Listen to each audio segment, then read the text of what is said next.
that a great idea to begin our video related to Passover is to show them what I just find in your desk, no?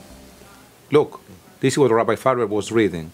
How to Survive Pesach or Passover Survival Kits. I was thinking if there is an author who took the time and the energy to write this kind of book, maybe this is what people feel.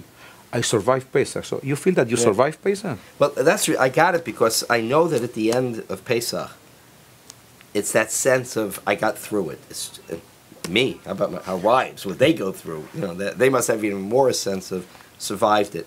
But I don't like the word survival. It's kind of like, you know, you run a marathon race, or you have to work hard at something. When you're done, you're exhausted. But when you look back, the sense of accomplishment is enormous. And I think that's true about Passover more than any other holiday, because it takes more work to get ready for it than any other moment in Jewish life. I agree with you 100%. No? What I was thrilled is to see how we were able once again to offer two different seders for two different kind of cultures. No? We have the first night the Latinos who came and felt home again in Beit Torah, and then you led the other one for most Anglo people. And again, we were telling them that when they ate maror and when they ate charoset and when they were in front of the plate, what they were doing, they were eating ideology. No? When you eat the bitter herbs, you're thinking about what can I do in my life or in other people's life to less the bitterness. What can I do to help people realize that you cannot enslave anybody, that it's a chet, it's a sin to treat people like objects, because this is what happened to us in Egypt. No? And who else is telling a story that's over 3,000 years old?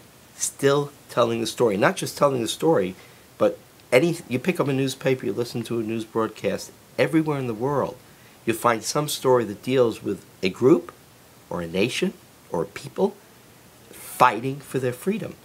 They're living that story. So we who have told the story and inspired others who've heard the story, it's happening right now. It's happening in different corners of the world, in which people are hoping that one day they can sit down and have their freedom story told, and they'll be able to sit around a table with their family and friends and tell that story, how they gained their freedom, as we tell the story how we gained our freedom from Egypt. It's phenomenal. Let me conclude just saying what happens to me yesterday. A child in our school asked me, "You really believe that the story in Pesach happened?" And I said, I cannot assure you that it's a fact, but I can tell you it's a truth. What do you mean? I wasn't there, but I know it's true, because thousands and thousands and millions of Jews gather in the table and they say, Avadim Ainu, we were slaves, and now we are free. And this is what Pesach is saying. We believe with Emunah Shlema, with convinced truth that our story, the master story of the Jewish people, it's a real story still in our days. And we have to take it as a story and turn it into something real. If there are people out there seeking freedom, we have to find a way to not only encourage them, but to lend them our moral support and lend them real chizuk, real strength, so that one day they will have a Passover to celebrate in their own nation's history. Amen, Keni Ratzon. So it's not about surviving Pesach, it's about taking the strength from our story and making it real in our generation.